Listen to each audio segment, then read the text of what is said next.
Bonjour tout le monde.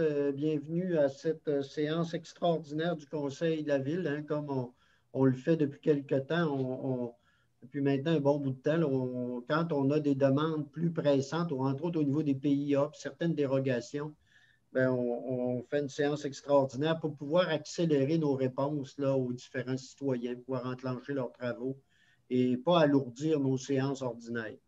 Donc, on irait avec M. Émilien Bouchard qui nous ferait la lecture de l'avis de convocation de l'ordre du jour.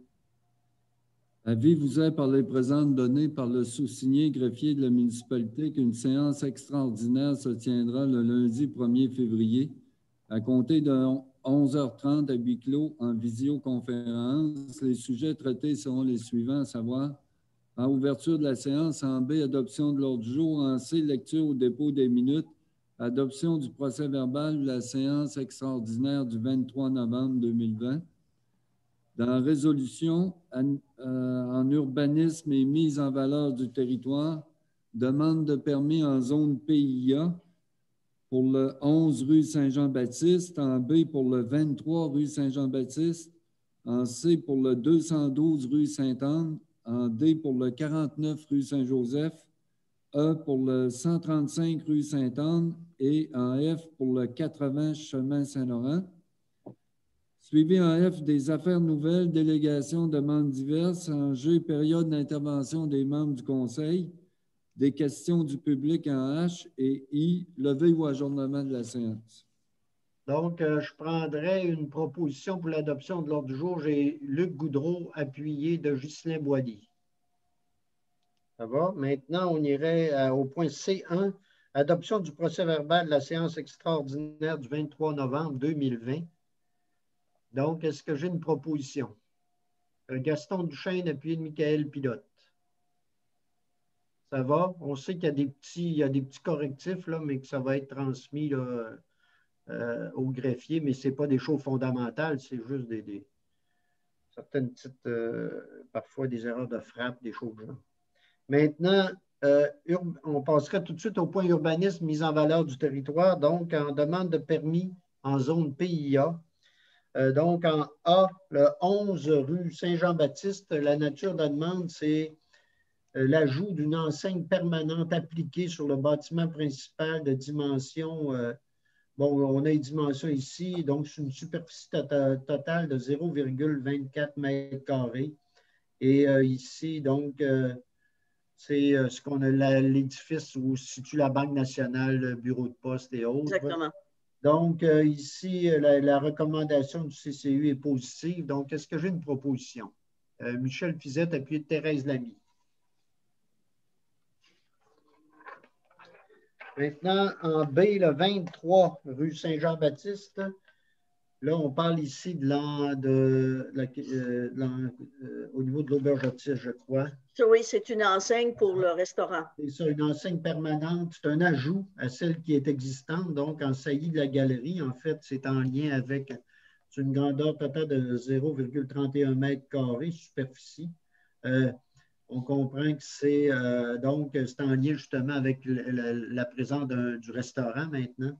Donc, la recommandation est positive du côté du comité consultatif d'urbanisme. Est-ce que j'ai une proposition? Luc Goudreau s'est appuyé de Michel Fizette.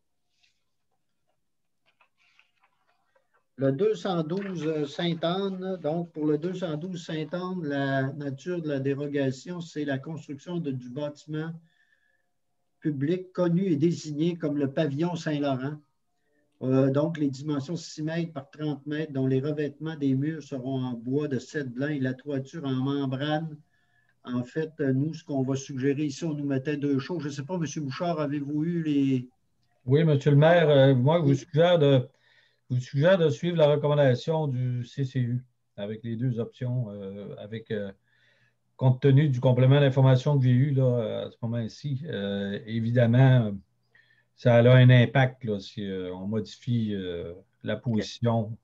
Je pourrais vous l'expliquer plus amplement. OK, donc on comprend qu'il y a un impact. Donc, simplement, on avait une recommandation, tantôt une proposition qui voulait aller vers le blanc et gris, mais on comprend là, que suite aux informations qu'on a, on irait avec ce qui nous est recommandé. Donc, ici, c'est du revêtement en membrane noire ou blanc-gris. Donc, voilà la recommandation. On suggère d'aller avec cette recommandation-là. Monsieur Fizette, vous vouliez...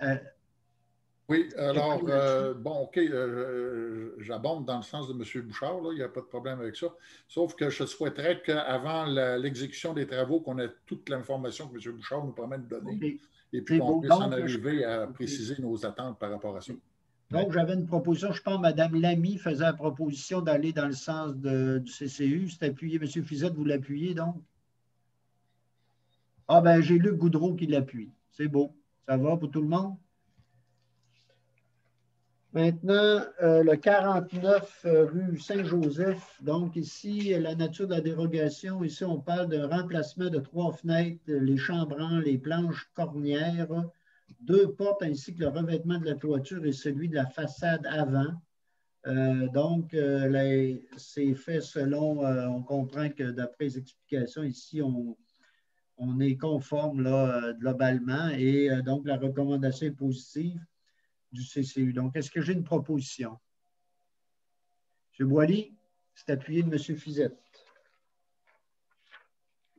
Pour le 135 rue Sainte-Anne maintenant, ici, on parle d'un agrandissement de 15 pieds 6 pouces par 20 pieds 8 pouces en cour arrière. Revêtement identique à ceux de la résidence. Donc, les critères semblent être respectés. Donc, la recommandation est positive. Proposition? Luc Goudreau, appuyé de Michael Pilote. Le 80 chemin Saint-Laurent maintenant. Ici, on parle du remplacement de la porte d'entrée actuelle par une fenêtre de 36 pouces par 36 pouces, une rallonge de patio et pose d'une nouvelle porte, le remplacement de la fenêtre arrière, ainsi que le prolongement du patio à l'identique de l'existant. Donc, on nous dit que les objectifs sont rencontrés, les objectifs du PIA. Proposition de Thérèse Lamy, c'est appuyé de Luc Goudreau. Ça va donc, ça va pour tout le monde là-dessus. Maintenant, période d'intervention des membres du conseil, je le dis quand même, si jamais il y en a qui auraient des choses à dire. Sinon, je vais prendre une proposition pour la levée de l'Assemblée. J'ai Luc Goudreau qui avait, je pense, d'habitude, là, selon les habitudes, ça serait pour la levée de l'Assemblée. C'est appuyé de... On comprend qu'il n'y a pas de question du public. Non, non, je suis allé rapidement, là, mais appuyé de Thérèse Lamy pour la levée de l'Assemblée. Voilà, merci.